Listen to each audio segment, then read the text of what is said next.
Hi everyone, welcome to another painting tutorial from Promethean Paints. Today we're going to be painting the Chaos Space Marine Lord Invocatus. Sweet little model, really nice new sculpt, riding on his Juggernaut.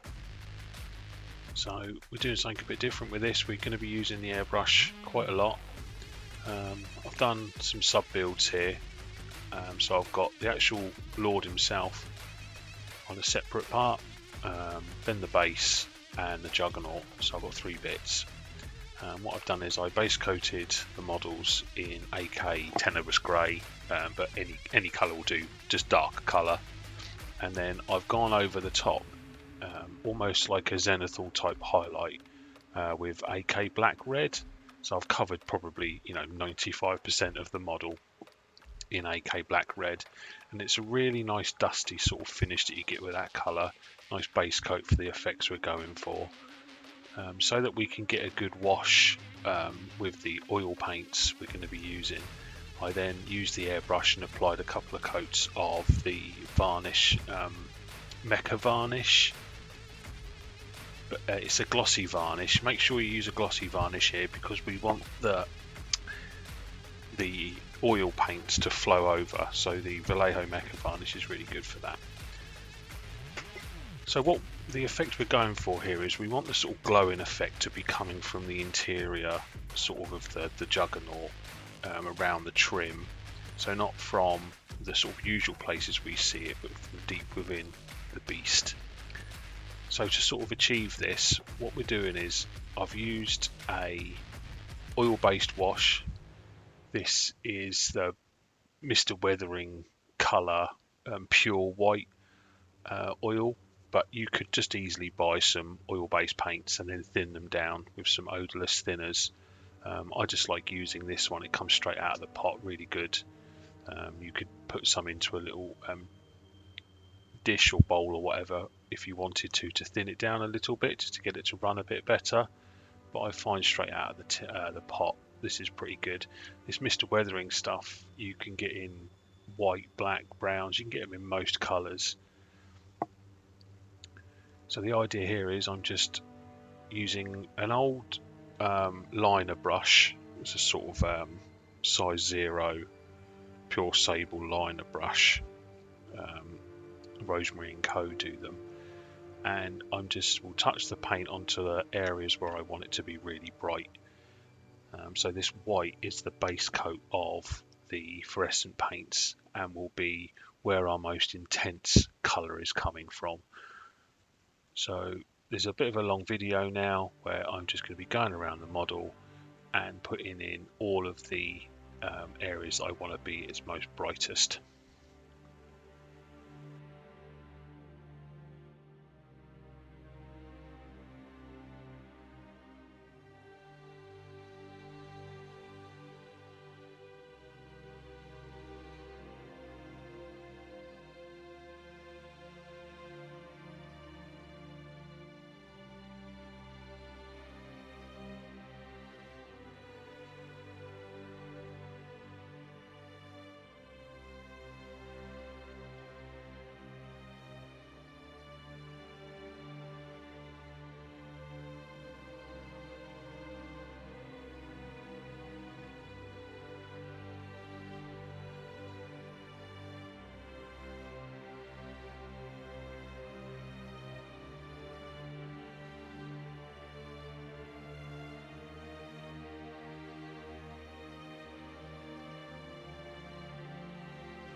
So we're about 15 minutes in.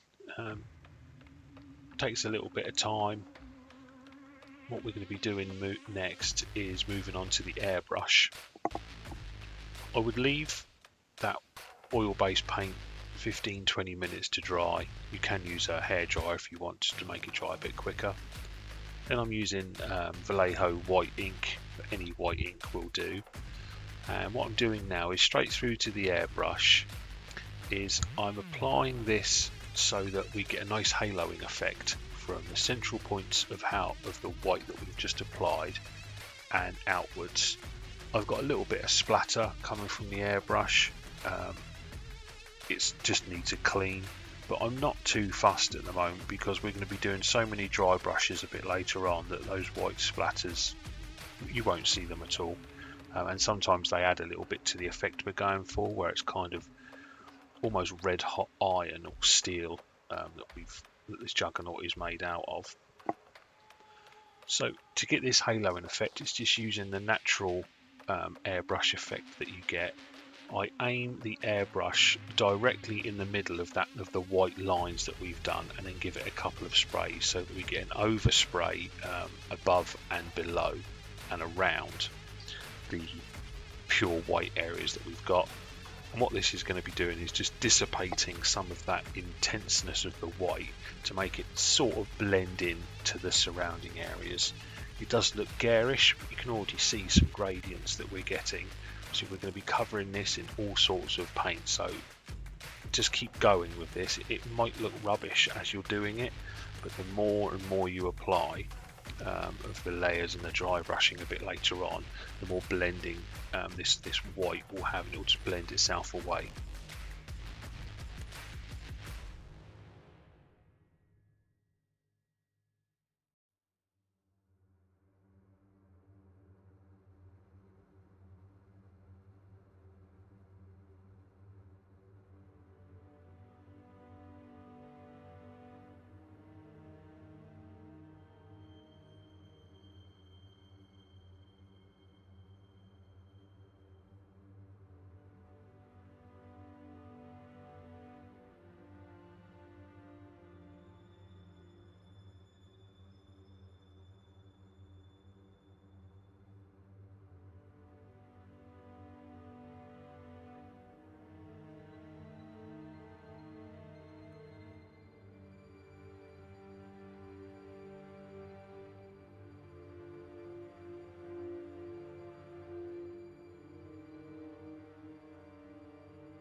Right, now we're going to put some colour onto this beast, and the first we're going to be using is Green Stuff World Fluorescent Orange Yellow. It's straight out of the pot, maybe a little drop of water in the airbrush as well, just to thin it down, because these fluorescent paints can be quite thick. They are very pigment rich, so they can be a little bit thicker than a contrast paint, but not as thick as a standard acrylic. And all I'm going to do now is very carefully, in many layers, is just cover all of the areas we've just done. All of the white, it's pretty much covering all of the model. Don't linger on an area for too long with the nozzle down. As soon as you see that area getting wet, move to the next. Just keep applying 3, 4, 5 layers you might need to get a full coverage. Don't try and cover it all in one layer, it'll be too much, it will never dry, it'll run and pool and look horrible. So yeah, just keep working around the model, slowly but surely, covering everything in the Green Stuff World Orange Yellow.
Okay, now we're moving on to give the impression of some heat and afterglow.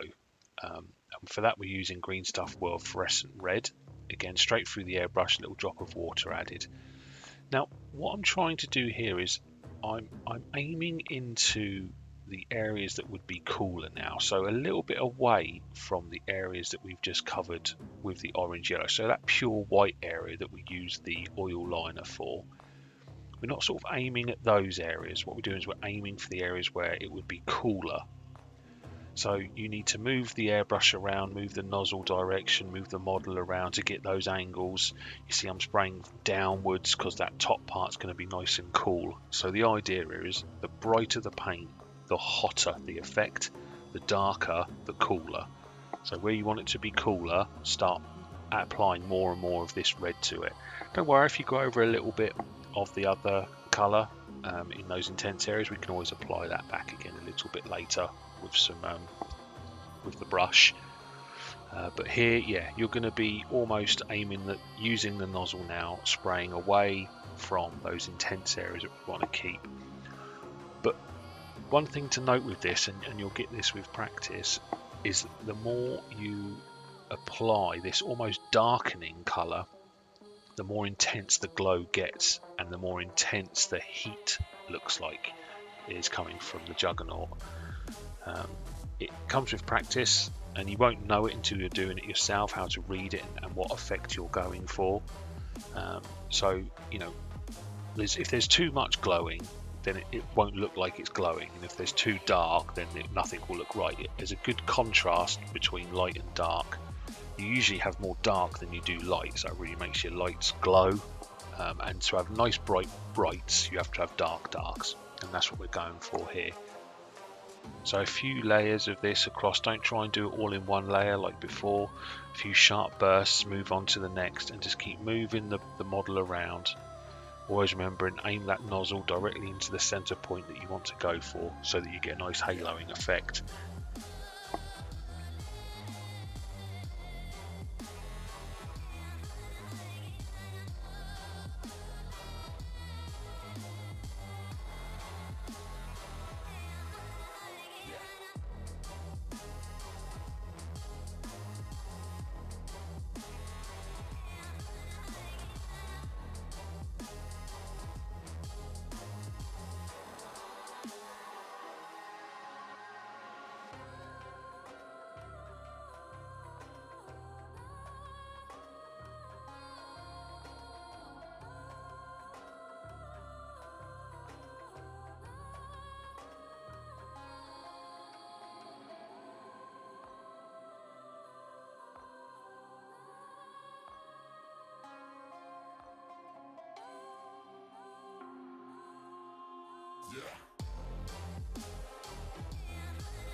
Now I don't clean out the airbrush now. I did between the orange yellow and the fluorescent red, but now I add some red ink into the fluorescent red in the air gun in the airbrush pot. And now this is where we're going to sort of almost remove some of the glowing effect, but create a sort of darker area. Now this red ink has got a lot in common with the black red that we applied at the start. So we're just almost returning to that now. And again, so this darker color is where you want it to look cooler. So now really start to aim it in those cool areas, tops of the armor there, across the saddle, tops of his legs, in any of those areas that you don't want to be warm, leaving those other areas nice and free and glowing. Again, short, sharp bursts, don't let it linger too long. All those extremities on the horns, it's a good place to be aiming the airbrush to make it look a lot cooler.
Okay, once that's done, just let the model dry now for a few minutes. Now we're going to be moving on to the dry brushing. So for this I'm using an Artify size 11, it's their round head brush. We're going back to that black red colour. Now the dry brushing here has to be very specific. Dry brushing now where we want those areas to be cooler because this is our darker colour. Try and keep it away from those recessed areas where we've got the glowing effect. Very, very light dry brushing. We want to be picking out all those raised areas like the trim, the world eaters and chaos symbols, all the extremities where we want it to be nice and cool. So much like we did with the airbrush, we're now aiming the model and the dry brush in different directions so that we don't hit those deep recesses. Now the good thing on this model is the recessed areas are really recessed. It's hard to catch them, but just take care. I find the round head dry brushes a lot easier for this sort of work. The flat ones tend to roll into the recessed areas, which we don't want to do here. Whereas these round head dry brushes do a nice job of sort of sticking to those raised points.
And now we're going to go really dark. So I'm using some AK Tenebrous Grey.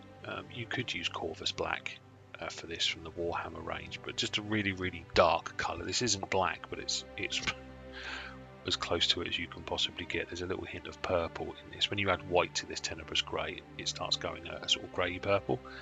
Now all I'm doing is very lightly, and in only the areas you want to be the most coolest, so the darkest, is just dry brushing this over now, picking out those raised areas of the symbols. So this is almost where the hotness of the steel or iron that he's made out of is cooled down and is crusting up. So this is as dark as I go, this Tenebrous Grey. You can, if you want, go up to black. There's a few sort of smoky black colours that you can get, but if you've used Warhammer Corvus Black, your next step is Abaddon Black, and that's a little bit shiny. If you are going to go up to black, like a soot type black, you need it to be matte. You don't want it to be too shiny. When these areas cool, they go very matte and flat. If it is shiny, you could apply a little bit of matte varnish to it, but you've got to be careful that you then don't detract from the glowing effect, which relies on the glossiness of the paint underneath. So just working yourself around, again, on those extremities that would be very dark, and just areas that you want it to be looking almost like lava. When you see cool lava, it goes dark. The basalt rock, that's what we're sort of going for here. You can imagine the core of this beast is bright white and white hot, and now the extremities are just cooling down, and the glowing effect that we've got is where that heat is escaping violently.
And once you're happy with the dry brushing, we can just add some intensity back into some of the fluorescent areas, and for that I'm just using AK Fluorescent Yellow. You could add a little bit of white if you wanted to, and then go over it with the fluorescent yellow, but I didn't want to go a little bit too bright on this. I wanted it to look a little bit dark bright. So any areas that you want to be really intense, and this is all up to the individual here, just pick out with a little bit of the fluorescent yellow, and just remembering the rule of when you're using a brush and where you move the brush, the most paint will be left where you lift the brush. So if you want that intensity to be in one of those corners, drag the paint down into that corner, then lift the brush away in the most, and you'll get a nice sort of glazed effect happening where you're sort of pushing the paint into those extremities. So again, don't do too much of this, just a few dots here and there. You always want just your very bright points to be very focused, not huge areas, otherwise they don't look bright at all the larger the area.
And with that, I'm pretty happy with the Juggernaut. And then all I do is just apply him to the base, and just using some super glue. I'll put some tufts on there, and I used various dry brushing and some rust effects, but just base him however you want to. You can even add some flame effects onto the base.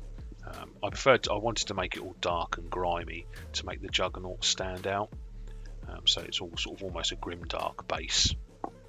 I have a few tutorials where I show you how I do my basing, but I understand it's all very individual how we do that. So now we're moving on to the Lord himself, and then we've got that base coat there of black red, which is a really good base coat because obviously his armor is going to be red. What I'm using here is some AK deep red, and again, I don't want the armor to be very, very bright. I want the brightness to be coming from the Juggernaut and to make the gold trim stand out as well. So I've added a little bit of water into the deep red. Mephiston red or Evil Sun Scarlet would be the sort of colours you would use if you're using the Warhammer range. So I've thinned it down a little bit. If it was a couple of drops of paint, it's sort of a drop of water from the brush into the mix. And what I'm doing here is I'm almost glazing the paint into the areas that I want to be brightest. So like you can see here, I'm pushing the paint into the central points of the armor panels. So if I want if it was a rectangle and I'd want the bright point to be on the right hand side, I push the paint from the middle out to the right, leaving the brush so the intensity grows. And if you want to get it redder and redder and brighter, then just add a few more layers of this, but just apply the paint to smaller areas so you get more intensity. I'm deliberately being, as you can see, scratchy and rough with it because he's a World Eater, he's a Chaos Space Marine, this armour is ancient, it's not going to be Blood Angel's loveliness, it's going to be dirty and grimy, and that's what I wanted to go for. So just work yourself around. I'm using a size 0 brush, but if that is a little bit too big, you can use a size 00. But you can see I'm put hardly any paint on the paintbrush, making sure some of that black red is left in the recesses, and you're just naturally getting a good blend here from the very, very dark red up to our sort of mid-tone red that we're going for.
And at that point, I'm very happy with the armour. I think it's really good, really dirty and dusty. So gold trim time. This is Chaos Space Marine, they have lots of trim. So I start off with a base coat of AK Rusty Gold. It is a very rusty gold finish, so just take your time here and go around and pick out all of the gold trim in this colour.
And TV Space Magic, all the trim is done, and on these double melee weapons, obviously he should really have a plasma pistol, but I wanted double melee weapons on this guy. So I'm going to do a wash. I want to darken it down so that when we apply our highlights it's nice and bright. So I'm using a size 1 brush, but carefully just take out some Reikland Flesh Shade and just apply this all over our gold trim. It doesn't matter if you get it on the red a little bit because we've already got some of that shading effect going on, but don't want to get too much, otherwise it will desaturate our red and turn it a bit too dark, which is not what we want.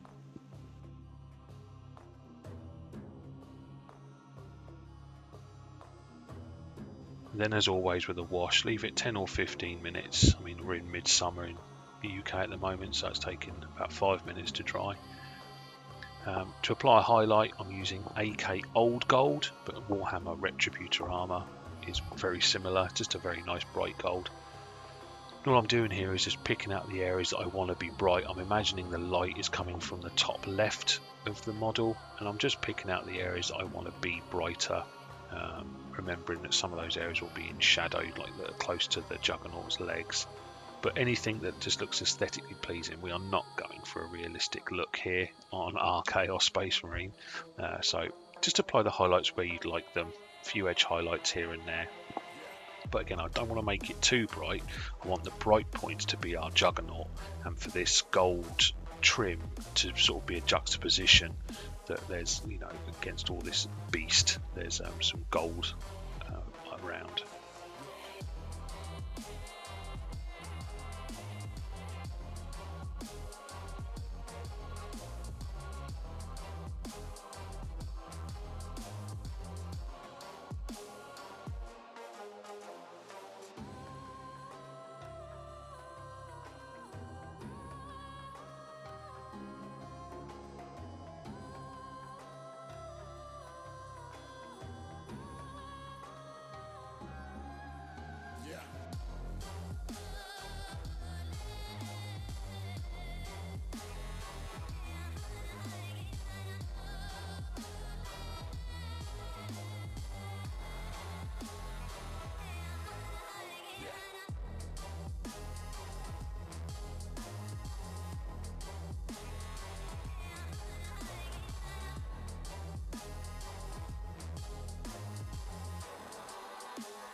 So for the leather and the skulls, what I'm doing is I'm using similar colours, but what I did primarily is just base coat them all in AK Grim Brown.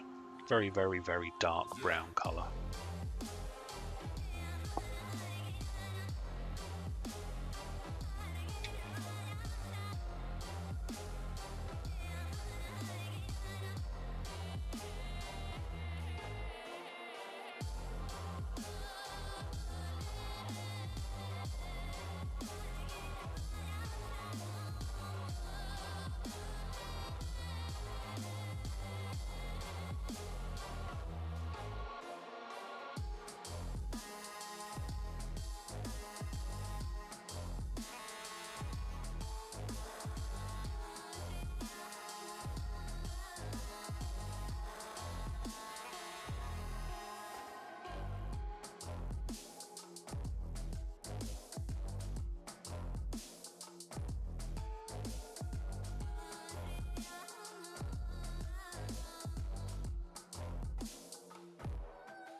Again, for all the leathers and skulls, we then, well, just for the leathers, I use two colours.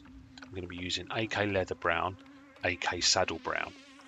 So I cover about 95% of the leather now with the leather brown. Just obviously edge highlighting, picking out any of the shapes, any wear and tear, just picking it out. And then the saddle brown I use just to do a minor edge highlight and add some scrapes and scraps to the leather itself, picking out any little bits and bobs with the saddle brown. If you wanted to go a little bit brighter as well, you could use Cadian Flesh Tone as a final edge highlight, or even sort of like a Kislev Flesh or that sort of colour. But I find Cadian Flesh Tone, which is sort of brown rose in the AK or Vallejo range, is a good colour.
For the skulls, after they've been base coated in the grim brown, I then apply some leather brown over the top of them, and then I do some mud brown. So with skulls, just remember that you only want to pick out a little bit like heads. You want to pick out nose, eyes, teeth, and a little bit of the forehead. Doesn't matter to be a little bit haphazard with your brush strokes. These are old and dusty. In the Warhammer range, you've got colours like Steel Legion Drab, Xandri Dust, Ushabti Bone. They're really good. I love Steel Legion Drab. But I find Grim Brown, Leather Brown, Mud Brown, then you can move to sort of Light Earth and Deck Tan from the AK range. Those 5 colours give you a really good skull effect. They make them look nice and dusty. They make them look worn and torn, especially the brighter you go, and they're sort of almost desaturating and looking more older and older and older.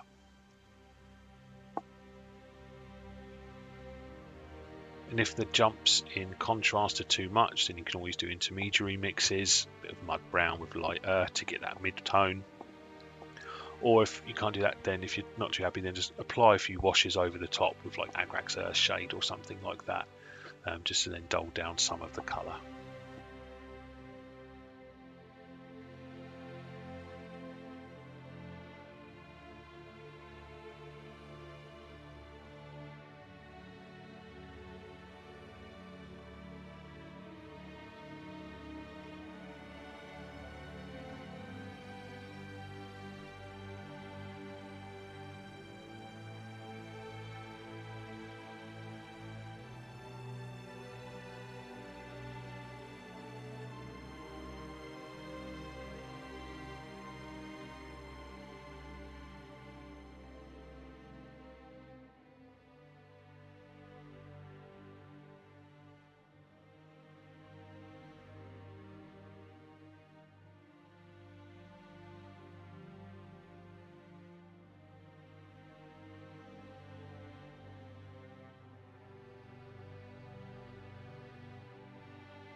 So for the Lord's hair, I use AK Tenebrous Grey and some ivory, about a 70-30 mix in favour of Tenebrous Grey, and I just really just do edge highlighting. It's almost like an edge dry brush just to pick out some of the strands of hair. Then I add a little bit more ivory, more of like a 50-50 mix, and just pick out some of the hairs that are standing out a bit more, so they look a little bit brighter.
So we're almost finished really, there's not that much left to do. There is a little bit of silver, so for that I use AK gunmetal, and I just paint anything that I want to be silver with this colour. I'm not going to highlight any of the silver, there isn't too much of it, just the teeth of the weapons, a bit of chain, a bit round his mouth.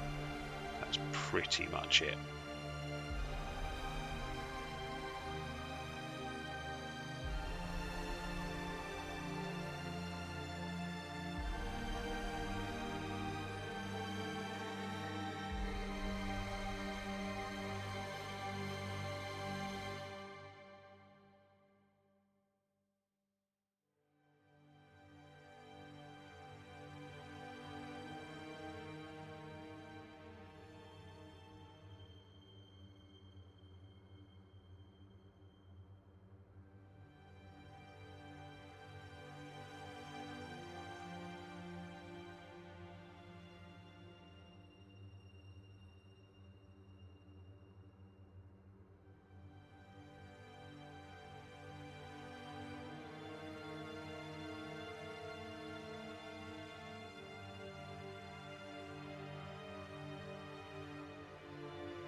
So next we're going to be applying some glowing effects to the Lord, and we're going to make his eyes glow and his backpack glow. For this we're using a few colours. We use AK Wine Red, then AK Blood Red, then we use a little bit of white, then we use some some Green Stuff World Fluorescent Red, and then some AK Fluorescent Orange. Now, much like the premise that we've done with the Juggernaut, we're going for the same sort of thing here. So the darker the colour, the cooler, the brighter the colour, the hotter. So for us, the brighter the colour is where the light source is coming from. So that would be the centre part of his eye. Then the darker the red is where the remainder of the light is sort of emanating from, almost like a light bulb. You get the source of the light, which is the centre of the bulb, and then it emanates out. So what I do here is I cover not only the lens, but the surrounding area of the eye in the AK Wine Red, and also paint the little vents in his backpack with the wine red as well. Then with the AK Blood Red, I just paint the lens itself and the sort of bottom corners of the vents. Then with the white, I just do a little dot of white in each of the lenses. Then I apply some fluorescent red over the top of it all, and then a little dot of fluorescent orange, just covering the areas that we originally did white. That's an optional step, but I just like to do it, especially on the eye. It just adds to the intensity. So that's wine red, a big area, then a smaller area with blood red, like the lens, a little dot of white, cover it with fluorescent red, and then a little dot of fluorescent orange. Gives you a nice glowing effect.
So just to finish off a few of the edges, I wanted just to see how it worked with a bit more intensity. So I grabbed some of the fluorescent red from Green Stuff World, and I'm just doing some highlights on some of the larger edges, so the edge of his chainsword, the edge of the horns coming out of his head, anywhere that you wanted just a little bit more intensity of that red. This is really, really subtle. It's hard to pick out on the camera what this is doing, but it's just adding a little bit of intensity to some of the red armor panels just to make them stand out a little bit. And this is using the Green Stuff Well Fluorescent Red.